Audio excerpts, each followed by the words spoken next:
여러분 반갑습니다. 이번 영상은 주식갤러리에 최근에 올라온 글 좀 한번 같이 보시죠. 첫 번째, 국제결혼해야 하는 2500번째 이유가 떴다라는 제목입니다. 연예인 이지훈 씨가 일본 여자와 국제결혼을 했어요. 그리고 최근에 아이를 낳았습니다. 아이를 낳았으니까 이제 출생신고를 해야 되잖아요. 지금 이 경우 같은 경우는 아내분이 아직까지 일본 국적인 것 같아요. 그러니까 한국에서 출생신고를 하고 또 일본 대사관에 가서 또 신고를 해야 되는 그런 케이스라고 합니다. 그런데 이런 케이스일 때는 지금 한국에서도 출산 양육과 관련된 혜택을 받고 일본에서도 출산 및 양육에 대한 혜택을 받는다고 합니다. 그래서 방송 내용을 보면 2024년도 출산 및 양육 혜택으로 했을 때 이것저것 다 합치면 무려 4,090만 원이 나온대요. 야, 엄청나게 많이 나오니까 이거는 굉장한 메리트다. 그런 생각이 들고 또 다른 것도 올리셨더라고요. 이지훈 씨 아내분 이름이 아야네인가 봅니다. 그런데 이분이 사법통역사에 합격을 했대요. 사법통역사가 외국인 범죄인에 대해서 경찰 및 검찰 조사와 진술 등에서 해당 외국어의 법정 통역을 맡아 원활한 의사 전달을 할 수 있도록 도와주는 통역 전문가 라이센스라고 합니다.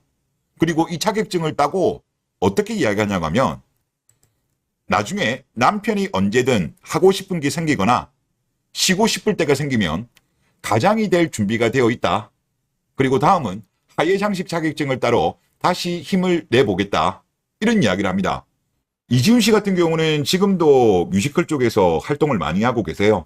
그러니까 당연히 돈을 잘 벌고 계신 걸로 생각이 드는데 그럼에도 불구하고 남편을 위해서 이렇게 미리미리 준비하는 마인드가 참으로 대단하다.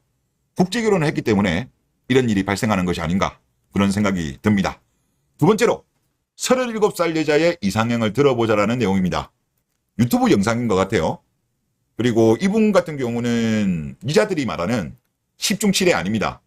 이거는 여자들도 아마 인정할 것 같습니다. 그런데 이 영상을 딱 보니까 이불도 개지 않고 영상을 찍습니다.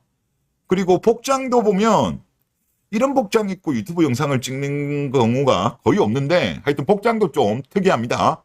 자, 내용을 보시면 오늘은 제가 원하는 남자친구, 애인, 남편 간의 조건에 대해서 얘기해 보겠습니다. 저는 눈이 높지 않아요. 제가 남자한테 바라는 건 딱 두 가지예요. 욕조와 드비어스. 욕조에서 매일 뜨거운 물로 씻을 수 있게 해주는 남자라면 저는 만족해요. 욕조 있는 집에서 살아본 적이 없어서. 그리고 두 번째로 드비어스. 드비어스 다이아 반지를 결혼 반지로 받고 싶거든요. 어릴 때는 꽃반지를 끼워주던 그 손에 이제는 다이아 반지를 끼워주는 그런 CF 광고가 있었나 봅니다. 그 CF 광고를 보면서 너무 마음에 깊이 남아서 이 다이아 반지를 선물 받는 거를 원한다라고 합니다. 드비어스 다이아몬드 반지가 이게 가격대가 제법 폭이 넓더라고요. 뭐 저렴한 거 같은 경우는 몇백만 원, 또 비싼 거 같은 경우는 한 6천만 원 정도 하던데 뭐 이분이 원하시는 거는 어느 가격대인지는 모르겠습니다만은 뭐 몇백만 원은 아닐 것 같다는 생각은 좀 많이 듭니다. 그리고 저는 외모를 많이 안 보는 것 같아요. 치열 고른 사람이 좋아요. 그리고 근육질 좋아합니다. 성격은 착하고 게임 너무 하거나 담배 피면 안 되고요. 그리고 이게 좀 중요한데 제가 밀크티를 좋아합니다. 차를 같이 즐겨주는 사람이었으면 좋겠어요.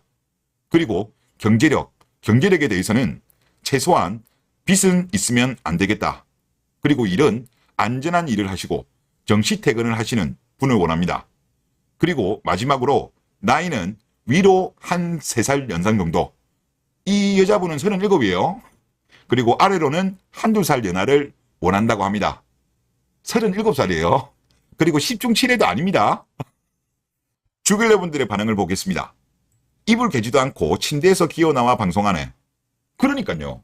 남자들도 저러지는 않습니다. 물론 이제 의도적으로 망가지는 컨셉인 분들은 그런 경우가 있지만 일반적인 케이스에는 침대가 나오더라도 이불은 저런 상태는 아니죠.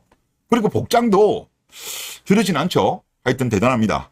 그리고 다른 댓글 2개라며. 그러니까 10개 정도는 이야기했죠. 본인은 까다롭지 않다. 2개밖에 없다라고 해놓고서는 막상 영상은 10개 정도는 나온 것 같습니다. 또 반지를 선물하기보다는 너클 낀 제 주먹을 선물로 드리고 싶네요 라는 반응입니다. 그러니까 이 케이스 같은 경우는 유저들이 말하는 10중7이 아니에요. 이건 유저들도 인정할 겁니다. 그리고 나이도 이미 37입니다. 자기 객관화가 너무나도 안 돼 있어요. 그럼에도 불구하고 원하는 건 너무 많아.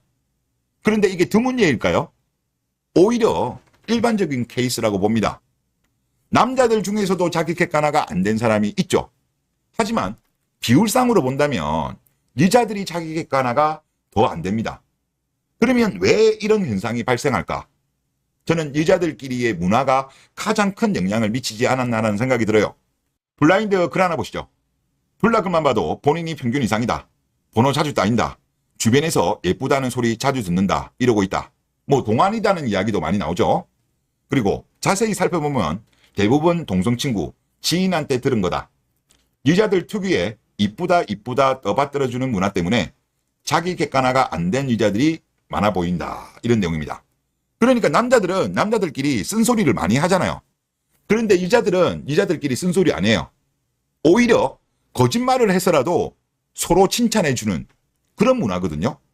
그런 문화다 보니까 남자들에 비해서 여자들이 월등하게 자기 객관화가 안 되는 거예요. 그리고 심지어 그게 거짓말인 경우도 있잖아요. 그런데 그거를 믿는 K녀들도 많다는 겁니다. 그러다 보니까 아마 앞에 사연, 영상 케이스 같은 경우도 아마 주변에서 그렇게 떠받들어 줬기 때문에 아직도 정신 못 차리고 원하는 게 저렇게 많은 것이 아닌가 그런 생각이 듭니다. 네, 이번 영상 여기서 마치겠습니다. 감사합니다.